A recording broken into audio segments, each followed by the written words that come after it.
Alright, we need to take the next step in our journey to understanding how to divide larger numbers. Up to now, we've only been dividing two-digit numbers, which are numbers that you should be able to kind of just know based on facts, or at least know something close to them. So we need to now look at how we can figure out how to place digits in division problems with more than two digits, because those are the ones that we don't really just know off the top of our heads. So I'm going to do this on some graph paper so that we can keep things in line. So placing the first digit, and we are going to use place value to kind of figure out how that goes.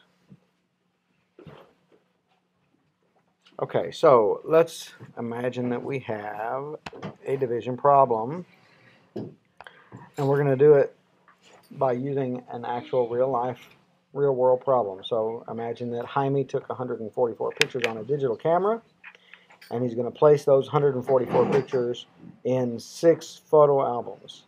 How many photos will go in each album? So what's our division problem? We know we have 144 and divided by 6, because we want to put those 144 photo albums into 6 albums. So let's rewrite the problem. Here's 144 divided by 6. Okay, now we need to look first at the hundreds place. If I have 100, and let's draw a picture of it. Let's imagine that this square represents 100.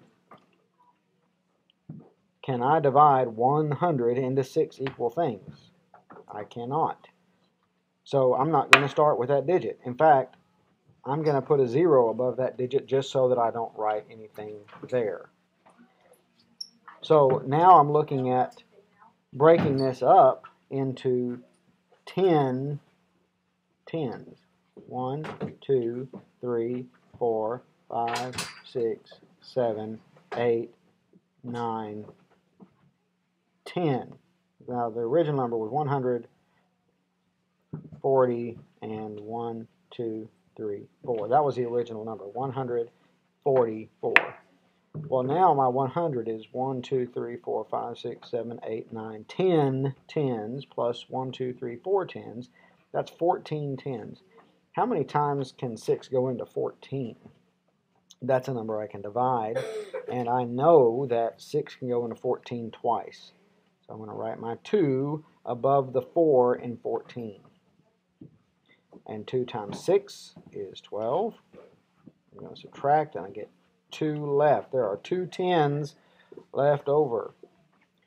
So I have taken care of everything except for these 2 tens and these 4 ones. So that makes 24 ones.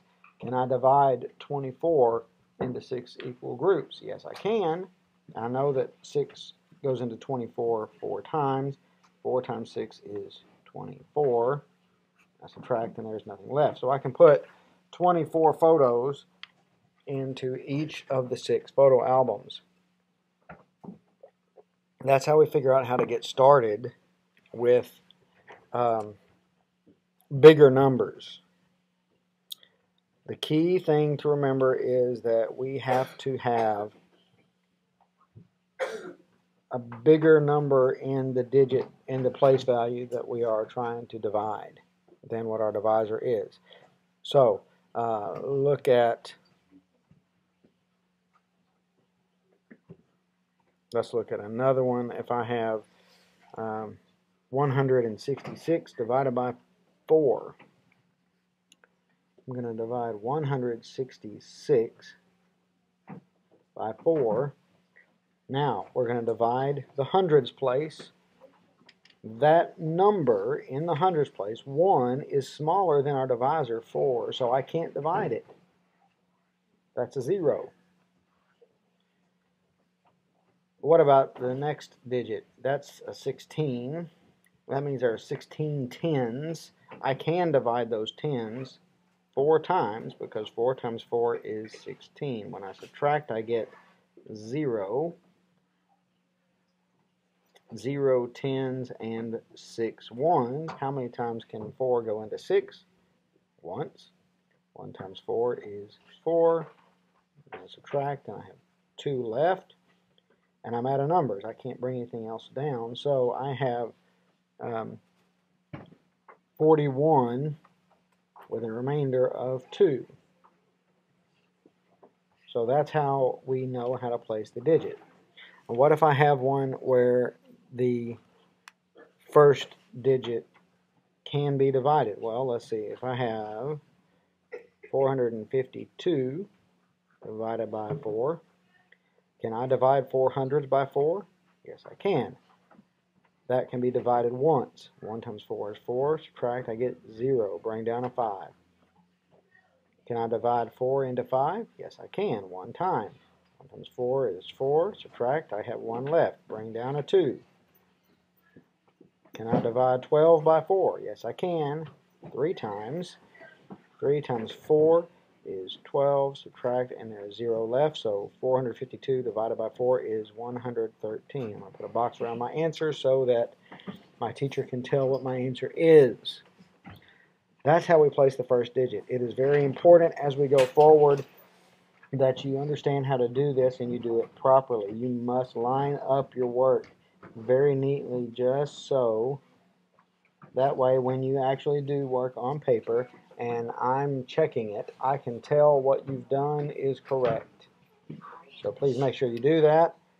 Put nice neat little boxes around your answers and everything will be good. We're going to have a personal math trainer on doing these kinds of problems that maybe you can so that you can divide larger numbers, and we'll do some formative assessing later this week.